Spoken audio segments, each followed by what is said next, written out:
നമഃ. ഏവർക്കും പ്രണാമം. നമുക്ക് അവസാന ദിവസത്തിലെ ബാക്കി ഭാഗത്തിലേക്ക് തന്നെ പോകാം. ആനപ്പുറത്തു നിന്ന് മെതിയടികൾ ഭക്തിപൂർവം ഭരതൻ ശിരസിൽ വഹിച്ചു. ശത്രുഘ്ന സഹായനായി തേരിൽ കയറി. ഭഗവത് കാരുണ്യത്താൽ എല്ലാവരുടെ ഹൃദയത്തിൽ നിന്നും വിഷാദം അകന്ന് സന്തോഷമുദിച്ചു. ബ്രഹ്മർഷിവര്യനായ വസിഷ്ഠ വാമദേവന്മാർ, രാജ്യതന്ത്ര നിപുണന്മാരായ മന്ത്രി പ്രമുഖന്മാർ എന്നിവർ മുമ്പിൽ നടന്നു. നിർമ്മല ജലപൂർണമായ മന്ദാകിനി നദി, പ്രകൃതി സുന്ദരമായ ചിത്രകൂടാമാമല എന്നിവയെ വലത്തുവെച്ച് അവർ കിഴക്കോട്ട് തിരിഞ്ഞു. രമ്യങ്ങളായ നാനാധാതുക്കൾ അവരുടെ കണ്ണിന് കുളിർമയേകി. ചിത്രകൂടാദ്രിയുടെ ഒട്ടടുത്തായി പ്രശോഭിക്കുന്ന ഭരദ്വാജ മാമുനീന്ദ്രൻ്റെ പർണശാല അചിരേണ ദൃശ്യമായി. അതിബുദ്ധിമാനായ ഭരതൻ തേരിൽ നിന്ന് ഇറങ്ങി ആശ്രമത്തിൽ പ്രവേശിച്ച് ഭഗവാന്റെ പാദങ്ങളിൽ ദണ്ഡ നമസ്കാരം ചെയ്തു. സന്തുഷ്ടനായ മഹർഷീന്ദ്രൻ ചോദിച്ചു, ഉണ്ണി, രാമനെ കണ്ടില്ലേ? കാര്യങ്ങൾ എന്തെങ്കിലും സാധിച്ചുവോ? ഭ്രാതൃസ്നേഹ വിവശനായി തീർന്ന ഭരതൻ യതീശ്വരനോട് ഉത്തരമായി, ഭഗവാനെ, ആചാര്യരും അടിയനും ജ്യേഷ്ഠനോട് ആഗ്രഹം പല പ്രാവശ്യം അഭ്യർത്ഥിച്ചു. ദൃഢവിക്രമിയായ ജ്യേഷ്ഠൻ സംപ്രീതനായി. ആചാര്യ വസിഷ്ഠ ബ്രഹ്മർഷിയോട് സവിനയം, ഭഗവാനെ, എൻ്റെ അച്ഛൻ്റെ മുന്നിൽ നിന്ന് പ്രതിജ്ഞ ചെയ്തതനുസരിച്ച് 14 സംവത്സരം ഞാൻ വനവാസം നടത്താം. അമേയ വിജ്ഞാനിയും വാക്ചതുരനുമായ വസിഷ്ഠ ഭഗവാൻ എൻ്റെ ജ്യേഷ്ഠനോട്, രാമ, അയോധ്യ മഹാരാജ്യത്തിൽ യോഗക്ഷേമം വളർത്തുവാൻ ഈ പൊന്നണി പാതുകങ്ങളെ അനുജന് കൊടുക്കൂ. വസിഷ്ഠ ഭഗവാന്റെ കൽപ്പന കേട്ട അഗ്രജൻ കിഴക്കോട്ട് തിരിഞ്ഞ് ഈ മെതിയടികൾ തൃപ്പാദങ്ങൾ ഊന്നി നാടിൻ്റെ സംരക്ഷണത്തിനായി എല്ലാറ്റിനും അവലംബമായ ഈ പാതുകങ്ങളെ അടിയന് തന്നു. ജ്യേഷ്ഠൻ്റെ തൃച്ചേവടികളാൽ പവിത്രങ്ങളായി തീർന്ന ഈ മെതിയടികളെയും കൊണ്ട് അടിയൻ അയോധ്യയ്ക്ക് പോകുന്നു. മഹാത്മാവായ ഭരതൻ്റെ വാക്കുകൾ ഭരദ്വാജ ബ്രഹ്മർഷിയിൽ ആശ്ചര്യത്തിൻ്റെ ലാഞ്ചന പോലും ഉണ്ടാക്കിയില്ല. ഉണ്ണി, മാനവാംശ തിലകമായ ഭരത, എനിക്ക് ഇതിലൊട്ടും അത്ഭുതം തോന്നുന്നില്ല. താണനിലത്തെ നീരൊഴുകൂ. സത്സ്വഭാവങ്ങൾ എല്ലാം ഒന്നിച്ചു ചേർന്ന കുമാരനിൽ ശ്രേയസ് തങ്ങി നിൽക്കുന്നതിനാൽ എന്താണ് അതിശയിപ്പാൻ ഉള്ളത്? ധർമ്മജ്ഞനും ധർമ്മനിരതനുമായ ഉണ്ണിയെ പുത്രനായി ലഭിച്ചതിനാൽ നിർദോഷിയായ ദശരഥ മഹാരാജാവ് മരിച്ചിട്ടില്ല, എന്നുമെന്നും മരിക്കുന്നതും അല്ല. ഇങ്ങനെ അരുളി ചെയ്ത ബ്രഹ്മർഷി ശ്രേഷ്ഠനെ മന്ത്രിമാരോടുകൂടി ഭരതൻ ഭക്തിപൂർവം പ്രദക്ഷിണം വെച്ച് സാഷ്ടാംഗം വീണു നമസ്കരിച്ച് ആ തീർത്ഥപാദങ്ങൾ പിടിച്ചു. അനുവാദത്തോടും അനുഗ്രഹത്തോടും കൂടി അയോധ്യയിലേക്ക് യാത്ര തുടർന്നു. പല വിധത്തിലുള്ള വാഹനങ്ങൾ, ഗജങ്ങൾ, അശ്വങ്ങൾ എന്നിവയാൽ പരിപൂർണമായ പെരുമ്പട ഓളങ്ങളെ കൊണ്ട് ആനന്ദ നൃത്തമാടുന്ന യമുനാ നദിയെ കടന്നു. പുണ്യജല പ്രവാഹത്തോടു കൂടിയ ഓളങ്ങൾ തള്ളിക്കളിക്കുന്ന ഗംഗാനദീ തടത്തിലെത്തി. ബന്ധുജന പരിവൃതനായ കുമാരൻ ഭാഗീരഥിയെ വന്ദിച്ച് മറുകര പൂകി. ശൃംഗിവേരപുരത്തിൽ കൂടി അയോധ്യ നഗരിയിലെത്തിയ ഭരതൻ അച്ഛനും ജ്യേഷ്ഠനും വിട്ടുപിരിഞ്ഞതുകൊണ്ട് ഉള്ളിമങ്ങിയ പിതൃരാജ്യത്തെ ദുഃഖാഗ്നിയിൽ ഉരുകുന്ന ഉള്ളോടെ കണ്ടു. ദീർഘനിശ്വാസത്തോടെ, പ്രിയപ്പെട്ട സൂതാ, നോക്കൂ, ആനന്ദവും ആഡംബരവും ഒരുപോലെ വിട്ടകുന്ന അയോധ്യ നന്മകളെല്ലാം ഇടിഞ്ഞു പൊളിഞ്ഞ് തകർന്ന് തരിപ്പണമായിരിക്കുന്നു. സ്നിഗ്ധ ഗംഭീരനാദത്തോടു കൂടിയ രഥത്തിൽ അയോധ്യ നഗരിയിലേക്ക് അനശ്വര യശസ്വിയായ ഭരതകുമാരൻ എത്തിച്ചേർന്നു. മാർജാരങ്ങളും മൂങ്ങകളുമാണ് ഇവിടത്തിൽ വിഹരിക്കുന്നത്. ആളുകളും ആനകളും അടങ്ങി വാഴുന്നു. ഘോരാന്ധകാര നിബിഡമായ നടുനിശ പോലെ ആ നഗരി ഒളികെട്ടിരിക്കുന്നു. ആനന്ദ സന്ധായകനായ ചന്ദ്രൻ്റെ പ്രിയ പത്നി രോഹിണിയെ ക്രൂരഗ്രഹം ബാധിച്ച പോലെ കലങ്ങിയ വെള്ളം വെയിലുകൊണ്ട് താപത്തോടെ അടങ്ങി വാഴുന്ന പക്ഷിവൃന്ദം ഇവ ഒത്ത് മത്സ്യങ്ങളും നക്രങ്ങളും ഉപേക്ഷിച്ച് നേർത്തൊഴുകുന്ന അരുവി പോലെ പുകയില്ലാതെ കനകവർണ്ണത്തിൽ ഉയരുന്ന ജ്വാലകളോടുകൂടിയ യജ്ഞാഗ്നി ഹവിസുകൊണ്ട് മാത്രം കെട്ടടങ്ങിയതുപോലെ ഛിന്നഭിന്നങ്ങളായ രഥങ്ങൾ, ധ്വജങ്ങൾ, വേറിട്ടു കിടക്കുന്ന അംഗങ്ങളോടുകൂടിയ ആനകൾ, കുതിരകൾ, പോർച്ചട്ട പൊട്ടിപ്പിളർന്ന് മരിച്ചു കിടക്കുന്ന വീരഭടന്മാർ, ഇങ്ങനെ ആപത്തിലകപ്പെട്ട ഒരു പോർക്കളം പോലെ അത്യുഗ്രാരവത്തോടെ അലയടിക്കുന്ന ആഴി നിശ്ചലമായ വായുവിനാൽ നിശബ്ദമായി തീർന്നതുപോലെ ഉത്തമരും വിജ്ഞരുമായ ഋത്വിക്കുകളും ശ്രേഷ്ഠ സാമഗ്രികളും വേർപെട്ട് ശബ്ദരഹിതവും ശൂന്യവുമായ യാഗശാല പോലെ പട്ടിളം പുല്ല് തിന്ന് സോത്സാഹമായി ആലയിൽ നിൽക്കുമ്പോൾ കാള വിട്ടുപോയതിനാൽ ഉത്കണ്ഠാകുലിതരായ പശുവിനെ പോലെ അമൂല്യങ്ങളായ പത്മരാഗാതിരത്നങ്ങൾ ഊർന്നു വീണുപോയ നൂതന മുത്തുമാല പോലെ പുണ്യം അവസാനിച്ചതിനാൽ സ്ഥാനഭ്രംശം വന്ന് വാനിൽ നിന്നും ഭൂമിയിൽ വീണ് നിറം കെട്ടുകിടക്കുന്ന നക്ഷത്രം പോലെ സുരഭില കുസുമങ്ങളണിഞ്ഞ് മതിച്ച വണ്ടിൻ നിധാനം ഒത്ത് നിൽക്കുന്ന വനലത, വേനലിൽ കാട്ടുതീയാൽ വാടിത്തളർന്നു നിൽക്കുന്നത് പോലെ, കച്ചവടങ്ങളും ആളും ഇല്ലാതെ നിശ്ചേതനമായ രാജപാത പോലെ, നക്ഷത്രങ്ങളും ചന്ദ്രനും മറഞ്ഞ് കാർമേഘാവൃതമായ ആകാശം പോലെ, മദ്യകുംഭങ്ങൾ ഉടഞ്ഞ് ചിന്നിച്ചിതറി മനുഷ്യ സാന്നിധ്യമില്ലാതെ വൃത്തിവിഹീനമായി കിടക്കുന്ന പാനഭൂമി പോലെ, ഉടഞ്ഞ പാത്രങ്ങൾ, വിണ്ടു കുഴിഞ്ഞ നിലം, നീരില്ലാത്ത കിണർ എന്നിവയോടുകൂടി കിടക്കുന്ന തണ്ണീർപന്തൽ പോലെ, ബലശാലികൾ കുലച്ച് അമ്പെയ്തപ്പോൾ വില്ലിൽ നിന്ന് പൊട്ടിവീണ ഞാൺ പോലെ, പോരാളിയായൊരാൾ അതിവേഗത്തിൽ ഓടിച്ച് തളർന്നു വീണ് കോപ്പുകൾ അഴിച്ചിട്ട ചെറുപെൺ കുതിര പോലെ, വൻമീനുകൾ, ആമകൾ, താമരപ്പൂവുകൾ ഇവ നിറഞ്ഞ കുളം വെള്ളം വറ്റി വിണ്ടു കിടക്കുന്നത് പോലെ, സന്തോഷവിഹീനനായി ദുഃഖസന്താപ്തനായൊരു മനുഷ്യൻ്റെ കുറിക്കൂട്ടുകളോ ആഭരണമോ ചേരാത്ത ദേഹം പോലെ, വർഷകാല മധ്യത്തിൽ കാർക്കൊണ്ടലാൽ മൂടി നിൽക്കുന്ന പ്രകാശരഹിതനായ പകലോനെ പോലെ അയോധ്യാനഗരിയെ തേരിലിരിക്കുന്ന ഭരതൻ കണ്ടു. പള്ളിത്തേര് തെളിക്കുന്ന സൂതനോട് തുടർന്നു: നോക്കൂ, ഈ പുണ്യഭൂമിയുടെ ദയനീയ സ്ഥിതി.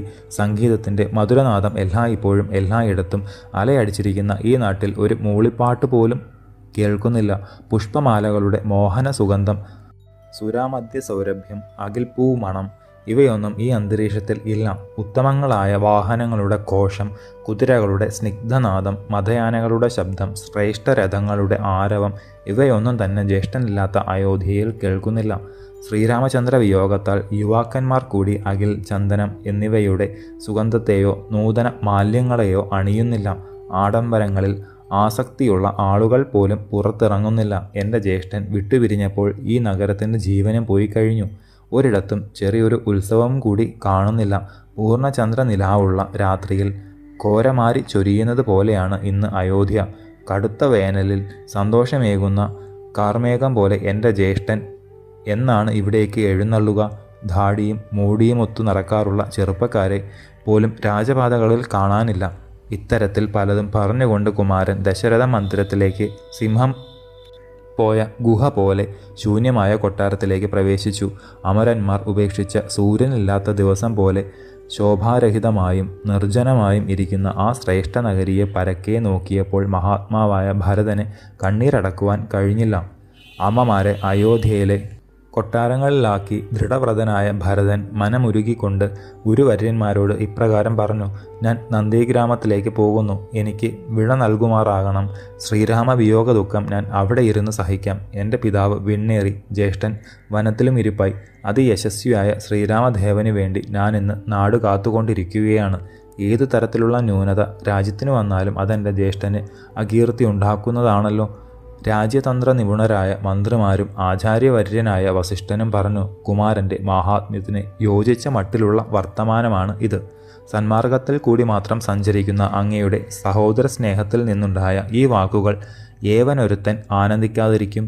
ആഗ്രഹം അനുസരിച്ചു തന്നെ അവരുടെ സമ്മതം കേട്ടപ്പോൾ ഭരതൻ സൂതനോട് അരുളി ചെയ്തു: എൻ്റെ രഥം ഉടനെ തയ്യാറാക്കൂ. ശാന്തഗംഭീരമായ മുഖഭാവത്തോടെ അമ്മമാരെയെല്ലാം സാഷ്ടാംഗം നമസ്കരിച്ച ഭരതൻ ശത്രുഘ്ന സഹിതനായി തേരിലേറി. വസിഷ്ഠാദി ഗുരുവര്യന്മാരും ബ്രാഹ്മണ ശ്രേഷ്ഠന്മാരും മുന്നിൽ, സജീവ പ്രമുഖന്മാരും പൗരപ്രമാണികളും പിന്നിൽ ആ യാത്ര അയോധ്യ നഗരിയുടെ കിഴക്കു ഭാഗത്തുള്ള നന്ദിഗ്രാമത്തെ അഭിമുഖീകരിച്ചു. ശ്രീരാമദേവൻ്റെ തൃച്ചേവടി സ്പർശം കൊണ്ട് ധന്യാൽ ധന്യമായ പാദുകങ്ങളെ ശിരസിൽ വഹിച്ച് പോകുന്ന കുമാരനെ നിർദ്ദേശമില്ലാതെ തന്നെ ചതുരംഗ സൈന്യം അനുഗമിച്ചു. നന്ദിഗ്രാമത്തിലെത്തിയ ഭരതൻ ഉടനെ തേരിൽ നിന്ന് ഇറങ്ങി ആചാര്യരോട് ഇപ്രകാരം പറഞ്ഞു: എൻ്റെ ജ്യേഷ്ഠൻ സ്വന്തം രാജ്യത്തെ അല്പകാലം സൂക്ഷിച്ചു വയ്ക്കുവാൻ വേണ്ടി എൻ്റെ കയ്യിൽ തന്നു. എന്നാൽ നാടിന് യോഗക്ഷേമം പുലർത്തുവാൻ ഈ മെതിയടികളാണ് എനിക്ക് ആശ്രയമായിട്ടുള്ളത്. സ്നിഗ്ധ ഗംഭീര ശബ്ദത്തോടെ നാട്ടുകാരോട് ഭരതൻ തുടർന്നു: ലോകവന്ധ്യനായ അഗ്രജൻ്റെ ഈ പാദുകങ്ങൾക്ക് വെൺകൊറ്റക്കുട പിടിക്കുവിൻ. ഈ നാട്ടിൽ ധർമ്മം നിലനിർത്തുന്നത് ഇവയാണ്. ലോകത്തിന് മുഴുവൻ ആശ്രയമായ ഈ തൃപ്പാദങ്ങൾ കുറച്ചു കൊല്ലങ്ങൾ സൂക്ഷിക്കുവാൻ എന്നെ ഏൽപ്പിച്ചിരിക്കുന്നു. എൻ്റെ ജ്യേഷ്ഠൻ തിരികെ എത്തുന്നതുവരെ ഞാനിത് സംരക്ഷിക്കും. പൊന്നണിഞ്ഞ ഇവ ആ തൃപ്പാദങ്ങളിൽ ചേർന്ന് ശോഭിക്കുന്നത് കാണാം. ഈ രാജ്യഭാര ചുമട് ആ ചേവടികളിൽ ഞാൻ ഇറക്കി വയ്ക്കും. എന്നെ ഏൽപ്പിച്ച നാടും എന്നെ തന്നെയും ശ്രീരാമദേവന് ഞാൻ സമർപ്പിക്കും. ശ്രീരാമ പട്ടാഭിഷേകം കൊണ്ട് സന്തുഷ്ടനാവുക മാത്രമല്ല, രോമാഞ്ചഗാത്രനായ എനിക്ക് ഈ നാടിനേക്കാൾ പ്രീതിയും കീർത്തിയും അനേകം അനേകം ഇരട്ടിയാണ് ഉണ്ടാവുക. അതിദുഃഖത്തോടെ ഇത്തരം ഓതിയ ഭരതകുമാരൻ ഉത്തമ മന്ത്രിമാരുമൊത്ത് നന്ദിഗ്രാമത്തിൽ വസിച്ച് രാജ്യം ഭരിച്ചു. ജടാവൽക്കലധാരിയായി മഹർഷിയെപ്പോലെ വീരനായ ഭരതൻ ചതുരംഗ സൈന്യങ്ങളോടൊത്ത് അഗ്രജൻ്റെ ആജ്ഞയനുസരിച്ച് ശ്രീരാമചന്ദ്രൻ്റെ പ്രത്യാഗമനം പ്രതീക്ഷിച്ചുകൊണ്ട് നന്ദിഗ്രാമത്തിൽ വസിച്ചു. ശ്രീരാമപാദുകങ്ങൾക്ക് അഭിഷേകം നടത്തിയ ഭരതൻ രാജ്യകാര്യങ്ങളെല്ലാം ആ സന്നിധാനത്തിൽ ഉണർത്തിക്കും. സ്വപ്രതിജ്ഞാസാഗരം കടക്കുവാൻ ആരംഭിച്ച കുമാരൻ പാദുക പ്രതിനിധിയായി രാജ്യപരിപാലനം തുടങ്ങി. ഏതൊരു കാര്യവും ഏതൊരു കാഴ്ചയും കുമാരൻ്റെ അടുത്തെത്തിയാൽ ആദ്യമായി തൃപ്പാദുകങ്ങളോട് ഉണർത്തിച്ച് വേണ്ടത് ചെയ്തു പോന്നു. ഭരതൻ തിരിച്ചുപോയി. ചിത്രകൂടത്തിൽ ധർമ്മസ്വരൂപിയായ ശ്രീരാമൻ വസിച്ചു. ആ ആശ്രമങ്ങളിൽ തപസ്സു ചെയ്തു വാഴുന്ന മഹർഷിവര്യന്മാർക്ക് എന്തോ ഒരു ഉത്കണ്ഠ ഉള്ളതായി ദേവന് മനസ്സിലായി. സന്തോഷസമേതരായി സമ്മേളിച്ചിരുന്ന മാമുനിമാർ കണ്ണുകളെയും പുരികങ്ങളെയും കൊണ്ട് ശ്രീരാമനെ നിർദ്ദേശിച്ച് സ്വകാര്യമായി സംഭാഷണം ചെയ്യുന്നു. ഇതെല്ലാം കണ്ടപ്പോൾ എന്തെങ്കിലും ന്യൂനത തന്നിൽ നിന്ന് ഉണ്ടായിരിക്കുമോ എന്ന് സംശയിച്ച രാഘവൻ കുലപതിയായ വൃദ്ധതാപസനെ തൊഴുത് സവിനയം ചോദിച്ചു, ഭഗവാനെ, മാമുനികളിൽ എന്തോ ഒരു വല്ലായ്മ കാണുന്നു. എൻ്റെ നടപ്പിന് മാറ്റം എന്തെങ്കിലും വന്നിട്ടുണ്ടോ? തനിക്ക് യോജിക്കാത്ത എന്തെങ്കിലും പ്രമാദത്താൽ ലക്ഷ്മണൻ ചെയ്തുവോ? എൻ്റെ ശുശ്രൂഷയ്ക്കു നിന്ന് നിങ്ങളുടെ ശുശ്രൂഷയ്ക്ക് എന്തെങ്കിലും ന്യൂനത സീതയ്ക്ക് സംഭവിച്ചുവോ? തപസാലും വയസ്സാലും മഹാവൃദ്ധനായ കുലപതി വിറച്ചുകൊണ്ട് ഉത്തരം പറഞ്ഞു, രാമ, മംഗളസ്വരൂപിണിയും സൽസ്വഭാവ സമ്പൂർണയുമായ മൈഥിലിക്ക് എന്തൊരു തെറ്റാണ് വരിക? വിശേഷിച്ചും മാമുനിമാരിൽ അങ്ങ് കാരണമായി ഋഷികൾക്ക് ഒരു ദുഃഖമാണ് ഉള്ളത്. രാക്ഷസന്മാരിലുള്ള ഭയം കൊണ്ടാണ് സ്വകാര്യമായി വർത്തമാനം പറയുന്നതും. ത്രിലോകകണ്ഠകനായ രാവണൻ്റെ അനുജനായി ഖരൻ എന്നൊരു രാക്ഷസൻ ഈ ആശ്രമ സമീപത്തിലുണ്ട്. ജനസ്ഥാനത്തിൽ നിന്ന് മഹർഷിമാരെയെല്ലാം ആ അരക്കൻ അടിച്ചോട്ടിച്ചു. ഏതൊരുവനെയും ആ ദുഷ്ടൻ യുദ്ധത്തിൽ ജയിക്കുന്നു, മനുഷ്യന്മാരെ തിന്നുന്നു. ഉണ്ണി രാമ, അങ്ങയെ കൂടി അഹങ്കാരോത്തമനായ അവന് വിലയില്ല. അങ്ങ് ഈ ആശ്രമത്തിൽ താമസം തുടങ്ങിയ അന്നു മുതൽ ഇവിടെയുള്ള ഋഷികളെ രാക്ഷസന്മാർ അത്യധികം ഉപദ്രവിക്കാൻ തുടങ്ങിയിരിക്കുന്നു. ഭയവും അറപ്പും തോന്നിക്കത്തക്ക ഘോര രൂപങ്ങൾ ധരിച്ച് വല്ലാത്തൊരു നോട്ടത്തോടെ പ്രത്യക്ഷപ്പെടുന്നു. ആ ദുഷ്ടന്മാർ വഷളായ അശുചി ദ്രവ്യങ്ങൾ വർഷിച്ച് മാമുനിമാരെ ഉപദ്രവിക്കുന്നു. ചില പർണശാലകളുടെ സമീപത്ത് പാളി പതുങ്ങി നിന്ന് ഋഷിമാരെ നശിപ്പിച്ച് ക്രീഡിക്കുകയാണ് അവരിൽ ചിലർ. ഹോമാദി കർമ്മങ്ങൾ തുടങ്ങുമ്പോഴേക്കും സ്രുവം വലിച്ചെറിയും, കുടങ്ങൾ ഉടയ്ക്കും. ഇങ്ങനെ ആ ദുരാത്മാക്കളെ കൊണ്ട് പൊറുതിമുട്ടിയ തപസ്സുകൾ മറ്റെവിടേക്കെങ്കിലും പോകുവാൻ എന്നെ പ്രേരിപ്പിക്കുകയാണ്. തപസ് അനുഷ്ഠിക്കുന്നവരെ കണ്ടാൽ ദേഹോപദ്രവം ചെയ്യുന്നത് ആ ദുഷ്ടന്മാർക്കൊരു വിനോദമാണ്. രാമ, ഈ ആശ്രമം വിട്ട് ഞങ്ങൾ മറ്റൊരു സ്ഥലത്തിലേക്ക് പോകുവാൻ ഉദ്ദേശിക്കുകയാണ്. ഇവിടെ നിന്ന് ദൂരത്തിലുള്ള കായ്ക്കനി സമ്പൂർണമായ പൂർവാശ്രമത്തെ തന്നെ ഞങ്ങൾ പോകുവാൻ തീർച്ചപ്പെടുത്തി. ദുസ്വഭാവം മൂർത്തീകരിച്ച ഖരൻ ഉണ്ണിയിലും ഉപദ്രവങ്ങൾ തുടങ്ങും. ഉണ്ണിക്കിഷ്ടമാണെങ്കിൽ ഞങ്ങളോടുകൂടി പോരണം. എപ്പോഴും സൂക്ഷിച്ചിരിക്കുന്നതാണ്, അതിബലശാലിയുമാണ്. എന്നാലും പത്നിയോടൊത്ത് ഇവിടെ വസിക്കുന്നത് അനർത്ഥമായി തീരുമോ എന്ന് സംശയിക്കുന്നു. മാമുനീശ്വരനായ ആ കുലപതിയുടെ വാക്കുകൾ കേട്ട് അദ്ദേഹത്തെ സമാധാനപ്പെടുത്തുവാൻ രഘുകുലനന്ദന് സാധിച്ചില്ല. ദേവനെ വാഴ്ത്തിക്കൊണ്ട് താപസന്മാരുമൊത്ത് മഹർഷിവര്യന്മാർ ആശ്രമം വിട്ടുപോയി. ശ്രീരാമചന്ദ്രൻ അവരെ അനുഗമിച്ച് വണങ്ങി യാത്രയയച്ചു. സന്തുഷ്ടരായ അവർ മറ്റൊരു ഉടജത്തിലും ദേവൻ സ്വനിലയിലും പാർപ്പ് തുടങ്ങുവാൻ ഒരുങ്ങി. തപസ്വികൾ വെടിഞ്ഞ ആ ആശ്രമത്തെ ഒരു ക്ഷണനേരമെങ്കിലും ശ്രീരാമൻ വിട്ടുപിരിഞ്ഞില്ല. എല്ലായ്പ്പോഴും ദേവനെ അനുഗമിക്കുന്ന യതിവര്യന്മാർ മാത്രം തെളിഞ്ഞ ഹൃദയത്തോടെ അവിടെ വാസം തുടങ്ങി. മഹർഷീശ്വരന്മാർ ആരുമില്ലാതെ ശ്മശാനശൂന്യമായ ആ ആശ്രമത്തിലെ അധിവാസം അനേകം കാരണങ്ങളാൽ ദേവന് ഇഷ്ടപ്പെട്ടില്ല. ഇവിടെ വെച്ചാണ് ഭ്രാതൃവത്സലനായ ഭരതനെയും സ്നേഹസമ്പന്നരായ പൗരന്മാരെയും കണ്ടത്. അവരെക്കുറിച്ചുള്ള ഓർമ്മ എപ്പോഴും എനിക്ക് ദുഃഖജനകമായി തീരുന്നു. മഹാനായ ഭരതൻ്റെ ചതുരംഗപ്പടകൾ നിന്നതുകൊണ്ട് ആന, കുതിര, ഒട്ടകം തുടങ്ങിയവ മേഞ്ഞതിനാൽ ഈ ആശ്രമപദത്തിന് ന്യൂനത പറ്റിയിരിക്കുന്നു. അതുകൊണ്ട് മറ്റൊരു സ്ഥലത്തിലേക്ക് പോകുന്നതാണ് നല്ലത്. ഇങ്ങനെ ആലോചിച്ചു വിറച്ച ശ്രീരാഘവൻ സീതാസൗമിത്രി സഹിതനായി പുറപ്പെട്ടു. ഭഗവാൻ അത്രിമാമുനിയുടെ ആശ്രമത്തിലേക്കാണ് അവർ ആദ്യം ചെന്നത്. സ്വന്തം പുത്രനെ എന്ന പോലെ യതീശ്വരൻ ദേവനെ സ്വീകരിച്ച് ആതിഥ്യമേകി. ധന്യയായ മൈഥിലിയോടും സുമിത്രാതനയനോടും സ്വാന്ത്വന വചസോതി സർവപൂജിതയായ വൃദ്ധപത്നിയെ വിളിച്ചു. എല്ലാ ജീവജാലങ്ങൾക്കും ഹിതമേകുന്ന ഭഗവാൻ അത്രി ധർമ്മസ്വരൂപിണിയായ അനസൂയാദേവിയോട് സീതയെ സ്വീകരിക്കൂ എന്ന് നിർദ്ദേശിച്ചു. ശ്രീരാമചന്ദ്രനോട് ധർമ്മധാരങ്ങളെപ്പറ്റി തുടർന്നു. അത്യുഗ്രമായ തപസ് 10,000 ആണ്ട് ചെയ്തവളാണ് ഇവൾ. 10 വർഷം മഴയില്ലാതെ ഭൂമിയാകെ ദഹിച്ചുകൊണ്ടിരിക്കുമ്പോൾ കഠിനവ്രതങ്ങളാൽ അനാവൃഷ്ടിക്കുള്ള വിഘ്നങ്ങൾ തീർത്ത് പാരാകെ കായ്കനി സമ്പൂർണമായ സസ്യങ്ങളാൽ ശ്യാമളമാക്കി ഗംഗയിൽ പാവനജലം നിറഞ്ഞു. ദേവകാര്യത്തിനു വേണ്ടി ധൃതി പൂണ്ട ഇവൾ 10 ദിവസം പകൽ കൂടി രാത്രിയാക്കി മാറ്റി. നിർമ്മലയായ ഇവൾ അങ്ങേക്ക് അമ്മയെപ്പോലെയാണ്. സർവവന്ധിയായ ഈ തപസ്വിനിയെ കോപലേശം ഏൽക്കാത്ത ഇവൾ സൽക്കർമ്മങ്ങളാൽ അനസൂയ എന്ന കീർത്തി കേട്ട ഇവളെ വൈദേഹി ചെന്നു കാണട്ടെ.